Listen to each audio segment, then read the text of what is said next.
First things first, welcome.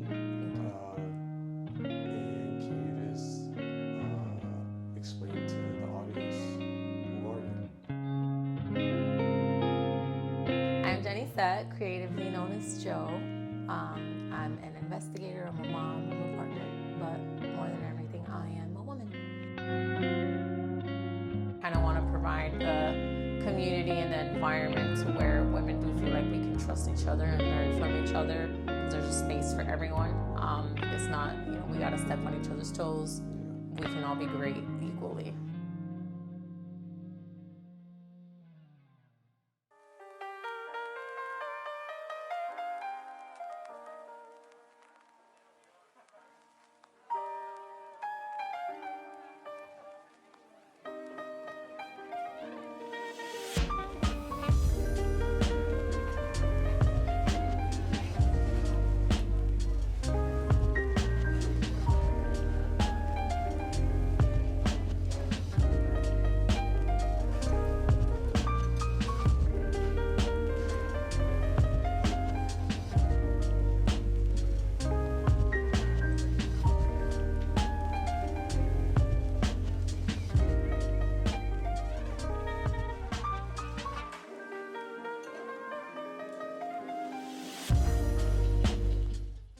First things first, welcome.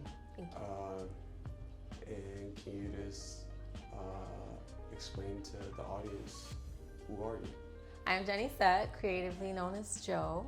I'm an investigator, I'm a mom, I'm a partner, but more than everything, I am a woman. Where does the name Jo come from? So when I was, while I was raised, a lot of people call me like Jenny, Gordy, Negra, but it wasn't until my adulthood where I met my partner, aka you, and he had to introduce me to people, and my name, Jenny Sett, is hard to say, so you came up with Jo, which is my initials, and so it stuck. For me, it kind of feels like it's kind of an ode to my journey as a person or as a woman, because Janny is like my inner child, my goofy self. Janine, which is like my original artistic name, which I took for poetry, is more so like when I realized that I was growing and I was an adult. And I guess now Jo is, the mature woman, still healing and stuff, but doing stuff with more intention. What type of art do you create? So I do poetry and photography. My poetry is more sensual, sexual in nature, definitely more women empowerment, things of that nature.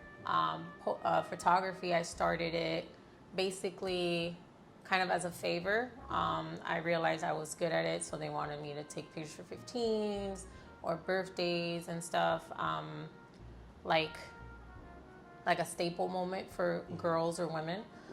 So now that's kind of like the focus of women empowerment and stuff, but kind of introducing it a little differently in film, in monochromatic photography, to where it feels more gritty, more real. Do you have any accomplishments that you're proud of so far? I do have accomplishments that I am proud of. For poetry specifically, because for photography, I'm still, ramping up. But I am a published author in Harness Magazine, and Harness Magazine is a woman-published or woman-led community. So Harness Community, it's an online magazine for women to put their poetry on there. So yeah. My inspiration for my work comes specifically from personal experiences. I was going through a hard time back in like 2018, 2019, and I had no outlet. I used to do karate. I can't really hit anyone anymore. So it became my outlet, my poetry and stuff like that. And then with doing poetry and realizing what it does for me as far as, making me feel more confident, making me not feel so, I guess, ashamed of my trials and my tribulations and my mistakes, I realized that it can also do that for other women as well, no matter what age or where they come from. So that's basically my inspiration. It also comes from music. that I listen to, specifically Billie Eilish. Shout out to Billie Eilish. And one specific book called Night Bitch from Rachel Yoder. Hopefully I'm not butchering her name. But it was very empowering. She was talking about, like women being, aggressive and dominant in nature. So, yeah. Can you share any specific project or piece of artwork that you're particularly proud of and what makes it special to you? So a project or piece of work that I'm particularly proud of, again, it's going to be poetry. I would say it's my poem. I named it Power by my previous creative name, Janid. Basically, that was an inspirational piece from Power, the song Power from Billie Eilish, actually. I just reused a word to where it was more about sensuality, sexuality, for women to notice the power that they do hold when dealing with men or just people in general.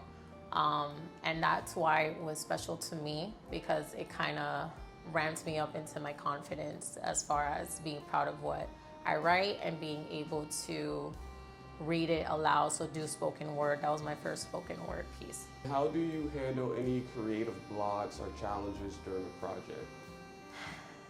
Creative blocks or challenges. I don't handle creative blocks or challenges well, per se. I do feel like I have different outlets, so different escapes. So if I have a poetic block, I go to photography. If I have a block with photography, I go back to poetry. Like, for example, I haven't written a poem since like December, so I'm focusing on photography right now. What I would say, if I have to advise any other artist on how to get out of those blocks, is just putting out, the good, the bad, and the ugly. And just not being afraid of, even if it's like a little snippet of what you're working on, just put it out there. It's bound to hit someone, and like someone's gonna resonate with it. And at the end of the day, when you mature as an artist, it'll be kind of an ode to your journey as an artist. What are any recurring themes in your artwork? Women empowerment, sexuality, sensuality. I think the sexual and the sensual part is kind of important because I feel as women are very objectified sometimes, especially if they're, attractive and talented and stuff. So kind of being able to put that work out kind of brings the power back to the women. And hopefully the objectifying part of it doesn't feel so raw to the women or the art. Would you classify yourself as a feminist? No, I don't think so, no. No. I do feel like, and I guess it's because of culture and, I want to say culture and like religious beliefs and stuff. I do feel like being a feminist doesn't leave room to be led. And I do feel like everyone has feminine and masculine energy, obviously, but I do feel like the masculine energy from a man is needed at times for women. Do you plan on doing any collaboration with any other artists? And if so, how do you plan to navigate a difference of style? Do I plan on collaborating with other artists? Yes. Off the top of my head, I consider you an artist, so thank you for collaborating me with this. Also, my best friend, Yanelli's, or Yan Snow, as she's known, she's an artist herself. I would say when I do plan to collaborate with artists like yourself or Yanelli's or Yan Snow, I feel like you guys are more seasoned, you know more of the industry, so I approach it in a more learning style, more like, backseat driver. Okay. I'm not afraid to try something that you think works better or she may think works better. But I will say it's kind of important to know up front, what each of the views are or kind of the creative direction they want to go in up front, so you do know how to handle those.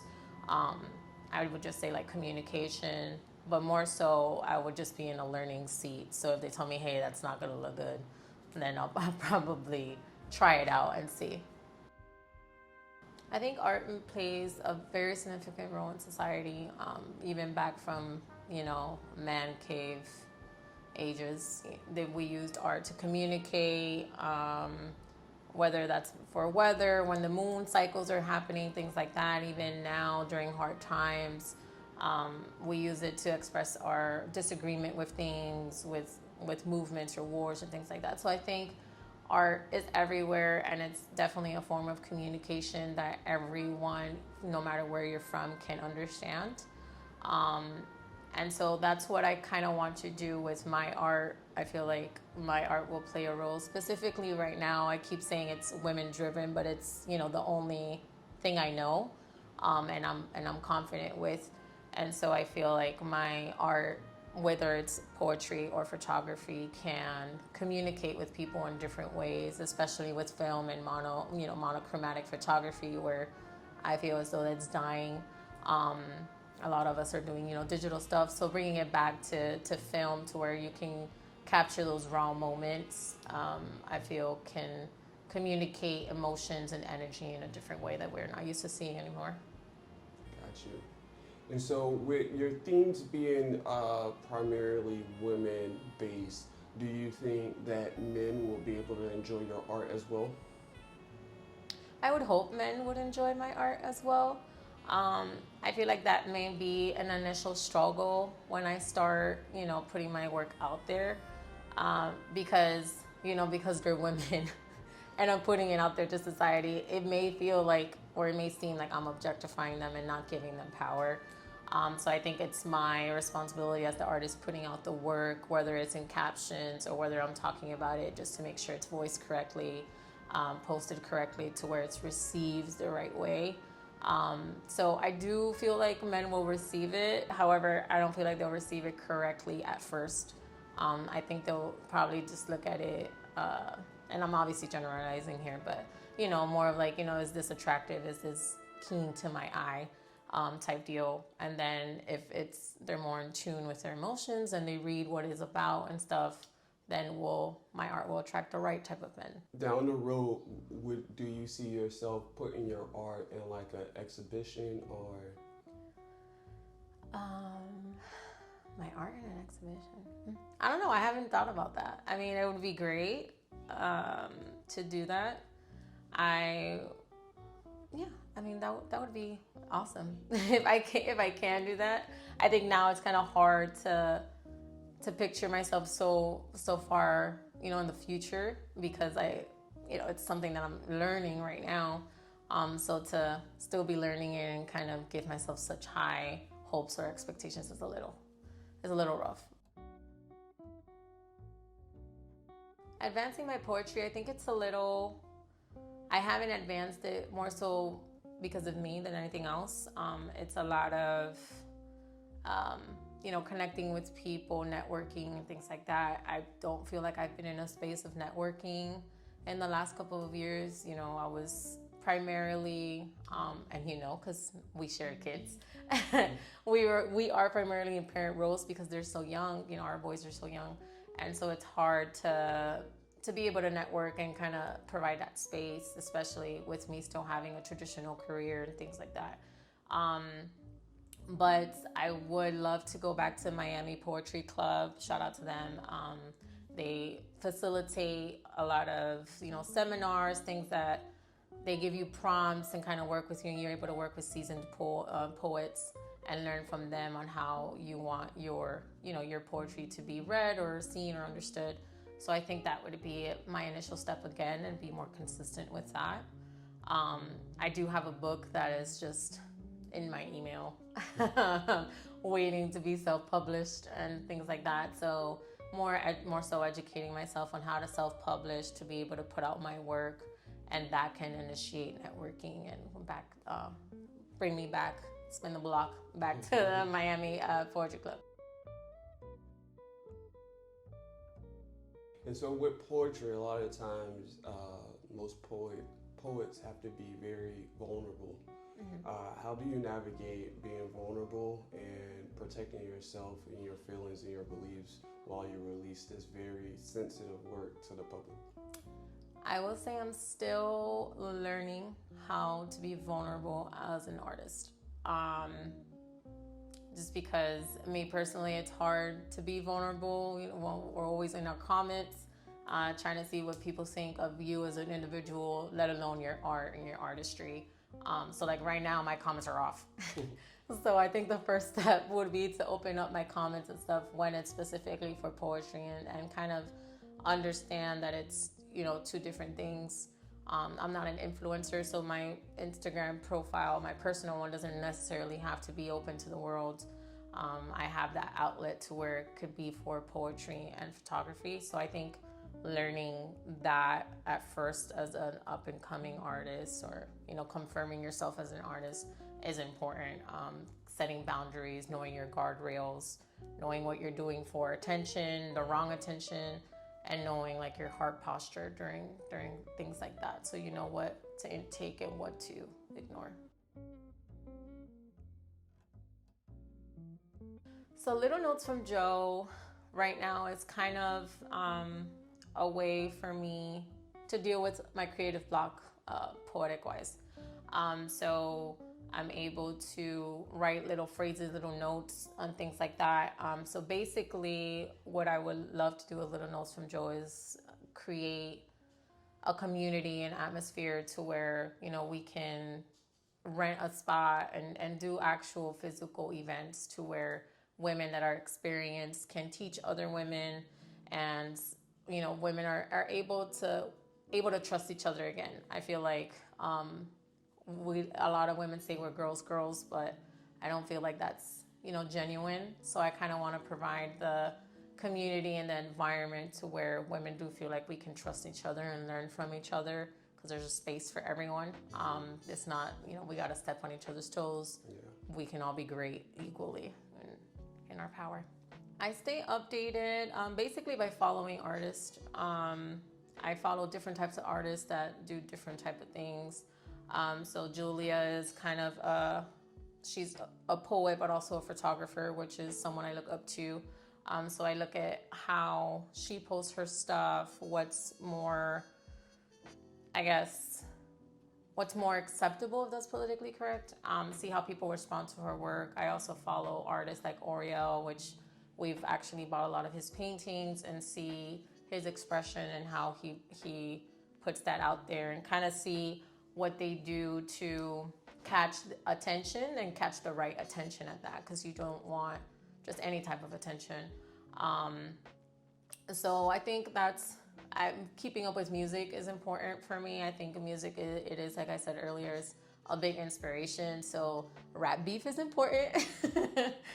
So definitely keeping up with things like that. So it inspires me, and I see what's catching on and maybe what's not catching on, and I still want to introduce and see if someone else or people still catch on to it if a different artist does it.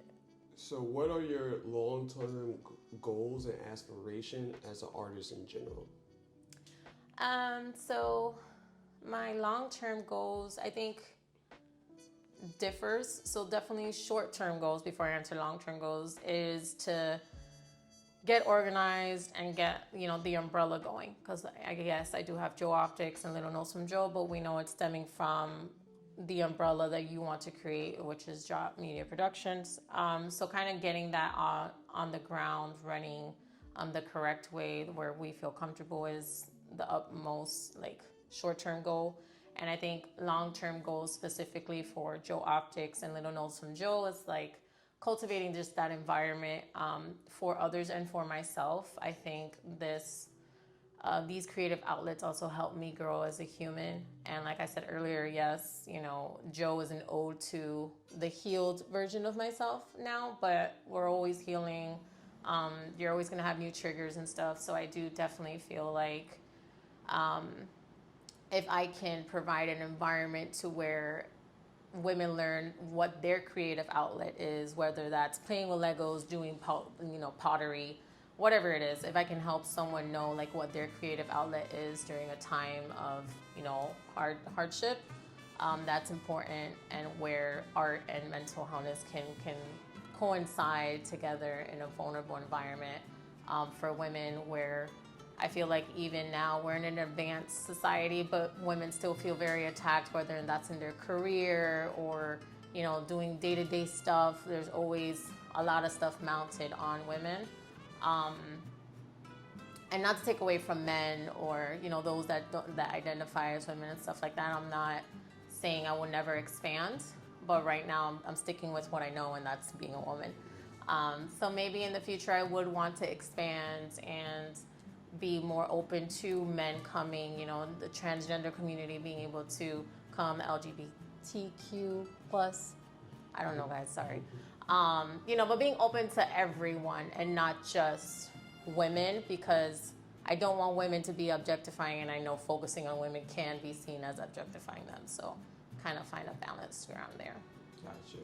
Okay. And if you had to give advice either to younger artists or a younger version of yourself, what advice would you give them about becoming an up-and-coming artist? I think the main advice I would give to anyone wanting to put anything out there creatively is, you know, don't be scared, don't be afraid. We all have a unique talent, and even if we're doing the same things, you're not gonna voice it the same way I voice it, and vice versa. So don't be afraid of doing something similar to someone else, because you are authentic and unique, and your voice is gonna carry on to someone that needs to hear it. So yeah, don't be scared. Put yourself out there. You'll meet the right people, and even if you start out small, don't get intimidated by the number of followers you have anywhere. Just be consistent and don't be scared. And how can we see your work? How can we follow you? Where can we find Joe? You can find Joe in 3 places only right now. So Instagram primarily, I'm at Joe Optics. And for Little Notes from Joe, I'm at Little Notes from Joe on Instagram. I have a YouTube channel, Little Notes from Joe. And yeah, my TikTok is up and coming. If you follow me on Instagram already, you know my TikTok rant. So yeah, that's where you can find me. Yep. Thank you for your time. I appreciate you as an artist as well and your commitment. So thank you. No worries. All right. Peace. Unpack me. And that's a wrap, folks.